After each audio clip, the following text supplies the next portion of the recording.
Terima kasih Ibu. Perkenalkan, nama saya Jilian Jawa, kelas B NPM 1214201H70063. Di sini saya akan mempresentasikan hasil kerja saya dengan pada sistem pencernaan pada batu ginjal dengan menggunakan pemeriksaan SWL. Jadi yang pertama kita masuk pada definisi dari tren dan isu. Jadi definisi tren adalah hal yang sangat mendasar dari berbagai pendekatan. Analisa tren juga dapat didefinisikan salah satu gambaran atau informasi yang terjadi pada saat ini yang biasanya sedang populer di kalangan masyarakat. Biasanya juga tren adalah tren itu sesuatu yang sedang dibicarakan oleh banyak orang saat ini dan kejadiannya berdasarkan fakta.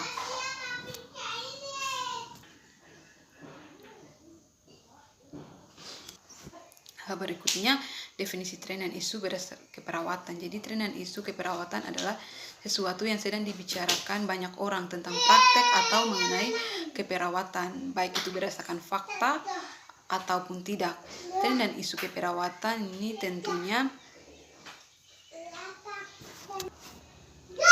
menyangkut tentang aspek dan legal dan etis keperawatan.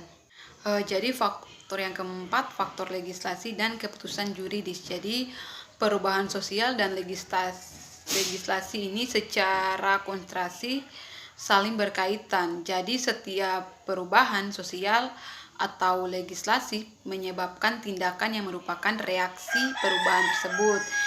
Faktor yang kelima itu faktor dana atau keuangan. Jadi faktor dana atau keuangan ini untuk membiayai pengobatan dan perawatan dapat menimbulkan konflik. Yang keenam, faktor pekerjaan. Jadi faktor pekerjaan ini perawat perlu mempertimbangkan posisi pekerjaan dalam pembuatan suatu keputusan. Yang ketujuh, faktor kode etik keperawatan. Jadi faktor kode etik keperawatan ini, kode etik merupakan pertahanan dan peningkatan standar profesi. Dan yang kedelapan, faktor hak-hak pasien. Jadi faktor hak-hak pasien ini pada dasarnya merupakan bagian dari konsep hak-hak manusia. Kita masuk pada peran perawat terhadap tren dan isu. Jadi peran perawat pada tren dan isu ini, peran perawat dalam penerapan tren dan isu yaitu dapat melakukan perannya sebagai pemberi asuhan keperawatan dengan lebih baik. Jadi batu ginjal ini adalah batu yang berbentuk pada tubulus ginjal. Penyebabnya itu terbentuknya batu saluran kemih. Diduga ada hubungannya dengan urin. Jadi gangguan metabolik, infeksi dengan aliran urin atau infeksi saluran kemih dan dehidrasi. Jadi ada faktor intrinsik, antaranya adalah herediter atau keturunan. Yang kedua, umur lebih 30 sampai 50 tahun. Yang ketiga, jenis kelamin. Ya, ada beberapa faktor ekstrinsik, antara lain yang pertama geografi, yang kedua iklim dan temperatur, dan yang ketiga asupan air, keempat diet, dan kelima pekerjaan. Jadi ada kontraindikasi ini dari SWL ini.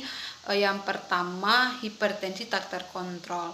Yang kedua, obstruksi saluran kemih distal. Yang ketiga, ukuran batu lebih daripada 20 mm. Dan yang keempat, jenis batu sistem. Jadi komplikasi daripada terapi SWL ini, ada beberapa komplikasi timbul pada SWL. Dapat disebabkan akibat tekanan destruktif pada batu, juga mengenai vaskulis dinding tipis pada ginjal dan jaringan sekitarnya. Jadi sehingga menimbulkan komplikasi jangka pendek dan pembentukan ginjal serta kemungkinan penundaan fungsi secara kronis.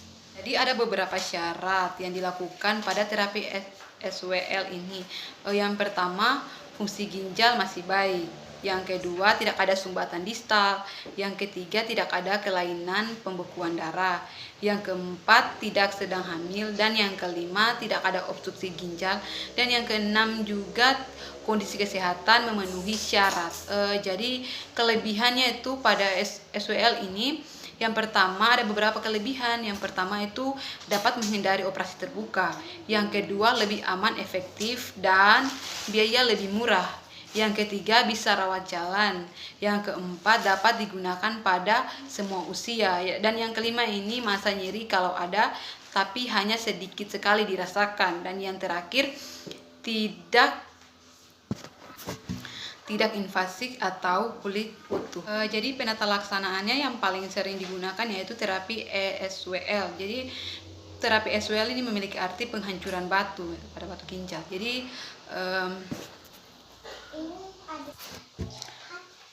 ada 3 terapi. Yang pertama itu ESWL, PNL, dan URS. Jadi 3 terapi ini memerlukan sedikit perbendahan dengan memasukkan alat ke dalam tubuh untuk menghancurkan dan mengeluarkan batu ginjal. Dari 3 terapi ini, SWL ini merupakan terapi pilihan pertama untuk kasus pertama, umumnya penanganan batu ginjal, dikarenakan keamanan dan keefektifan serta kefleksibelannya terhadap posisi batu ginjalnya yang sangat baik. Ya, baik, kita masuk pada tren dan isu sistem perkemihan pada kasus batu ginjal dengan menggunakan terapi SWL. Jadi sebelum kita masuk pada tren dan isunya, kita masuk pada pengertian sistem perkemihan. Jadi sistem perkemihan atau urinaria ini adalah suatu sistem di mana terjadinya proses penyaringan darah sehingga darah bebas dari zat-zat yang tidak dipergunakan oleh tubuh dan menyerap zat-zat yang masih dipergunakan oleh tubuh. Ya, jadi zat-zat yang tidak dipergunakan oleh tubuh larut dalam air dan dikeluarkan berupa urin atau yang disebut dengan air kemih. Jadi faktor yang keempat, faktor legislasi dan keputusan yuridis. Jadi perubahan sosial dan legislasi ini secara kontrasi saling berkaitan. Jadi setiap perubahan sosial atau legislasi menyebabkan tindakan yang merupakan reaksi perubahan tersebut. Faktor yang kelima itu faktor dana atau keuangan. Jadi faktor dana atau keuangan ini untuk membiayai pengobatan dan perawatan dapat menimbulkan konflik. Yang keenam, faktor pekerjaan. Jadi faktor pekerjaan ini perawat perlu mempertimbangkan posisi pekerjaan dalam pembuatan suatu keputusan. Yang ketujuh, faktor kode etik keperawatan. Jadi faktor kode etik keperawatan ini, kode etik merupakan pertahanan dan peningkatan standar profesi. Dan yang kedelapan, faktor hak-hak pasien. Jadi faktor hak-hak pasien ini pada dasarnya merupakan bagian dari konsep hak-hak manusia. Kita masuk pada peran perawat terhadap tren dan isu. Jadi peran perawat pada tren dan isu ini, peran perawat dalam penerapan tren dan isu yaitu dapat melakukan perannya sebagai pemberi asuhan keperawatan dengan lebih baik. Ya, baik, kita masuk pada tren dan isu sistem perkemihan pada kasus batu ginjal dengan menggunakan terapi SWL. Jadi sebelum kita masuk pada tren dan isunya, kita masuk pada pengertian sistem perkemihan. Jadi sistem perkemihan atau urinaria ini adalah suatu sistem di mana terjadinya proses penyaringan darah sehingga darah bebas dari zat-zat yang tidak dipergunakan oleh tubuh dan menyerap zat-zat yang masih dipergunakan oleh tubuh. Ya, jadi zat-zat yang tidak dipergunakan oleh tubuh larut dalam air dan dikeluarkan berupa urin atau yang disebut dengan air kemih. Jadi batu ginjal ini adalah batu yang berbentuk pada tubulus ginjal. Penyebabnya itu terbentuknya batu saluran kemih. Diduga ada hubungannya dengan urin. Jadi gangguan metabolik, infeksi dengan aliran urin atau infeksi saluran kemih dan dehidrasi. Jadi ada faktor intrinsik, antaranya adalah herediter atau keturunan. Yang kedua, umur lebih 30 sampai 50 tahun. Yang ketiga, jenis kelamin. Ya, ada beberapa faktor ekstrinsik, antara lain yang pertama geografi, yang kedua iklim dan temperatur, dan yang ketiga asupan air, keempat diet, dan kelima pekerjaan. Jadi penata laksanaannya yang paling sering digunakan yaitu terapi ESWL. Jadi terapi ESWL ini memiliki arti penghancuran batu pada batu ginjal. Jadi ada 3 terapi. Yang pertama itu ESWL, PNL, dan URS. Jadi 3 terapi ini memerlukan sedikit perbendahan dengan memasukkan alat ke dalam tubuh untuk menghancurkan dan mengeluarkan batu ginjal. Dari 3 terapi ini, SWL ini merupakan terapi pilihan pertama untuk kasus pertama, umumnya penanganan batu ginjal, dikarenakan keamanan dan keefektifan serta kefleksibelannya terhadap posisi batu ginjalnya yang sangat baik. Jadi ada beberapa syarat yang dilakukan pada terapi SWL ini. Yang pertama, fungsi ginjal masih baik. Yang kedua, tidak ada sumbatan distal. Yang ketiga, tidak ada kelainan pembekuan darah. Yang keempat, tidak sedang hamil. Dan yang kelima, tidak ada obstruksi ginjal. Dan yang keenam juga kondisi kesehatan memenuhi syarat. Jadi kelebihannya itu pada SWL ini, yang pertama ada beberapa kelebihan. Yang pertama itu dapat menghindari operasi terbuka. Yang kedua, lebih aman, efektif, dan biaya lebih murah. Yang ketiga, bisa rawat jalan.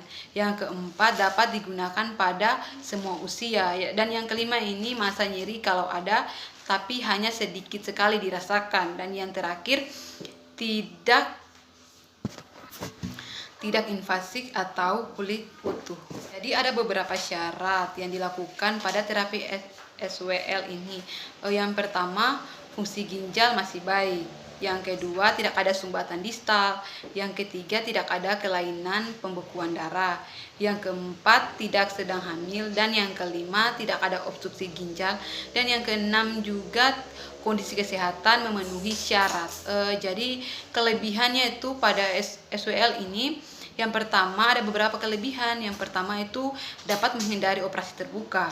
Yang kedua, lebih aman, efektif, dan biaya lebih murah. Yang ketiga, bisa rawat jalan. Yang keempat, dapat digunakan pada semua usia. Dan yang kelima ini, masa nyeri kalau ada, tapi hanya sedikit sekali dirasakan. Dan yang terakhir, tidak invasif atau kulit utuh. Jadi sebagai perbandingan dari 3 terapi ini, yang pertama, terapi PLN ini hanya efektif untuk penanganan batu ginjal yang masih berada dalam ginjal atau yang berada pada uretra bagian atas. Sedangkan terapi URS ini efektif pada uretra bagian bawah atau kandung kemih. Pada pasien yang diterapikan dengan ESWL ini, pada umumnya tidak memerlukan obat bius atau penahanan sakit. Terapi ini dilakukan dan sudah dapat melakukan aktivitas seperti biasa dalam 1 atau 2 hari. Sedangkan untuk PNL dan URS ini diperlukan waktu pemulihannya 1 sampai 2 minggu. Waktu pemulihan lebih panjang daripada SWL dan yang lebih panjangnya lagi pada pasien yang menjalani operasi terbuka sekitar 6 minggu. Ya, baik Ibu, terima kasih. Itulah hasil presentasi tugas keperawatan kritis saya terkait dengan sistem perkemihan pada kasus batu ginjal dengan menggunakan terapi SWL. Jadi tanda dan gejala. Jadi tanda dan gejala batu ginjal, yang pertama, umumnya gejala batu saluran kemih ini merupakan akibat obstruksi aliran kemih dan infeksi. Dan yang keluhan yang dirasakan pada pasien ini tergantung pada posisi atau letak batu, besar batu. Dan yang kedua, keluhan yang dirasakan pasien adalah nyeri pada pinggang, nyeri bersifat tajam, episodik di daerah pinggang. Jadi yang ketiga ini pada pemeriksaan fisik, mungkin didapatkan nyeri ketok akibat hidrofrosit. Jika disertai infeksi, maka akan didapatkan demam menggigil. Ya baik Ibu, terima kasih. Itulah hasil presentasi tugas keperawatan kritis saya terkait dengan sistem perkemihan pada kasus batu ginjal dengan menggunakan terapi SWL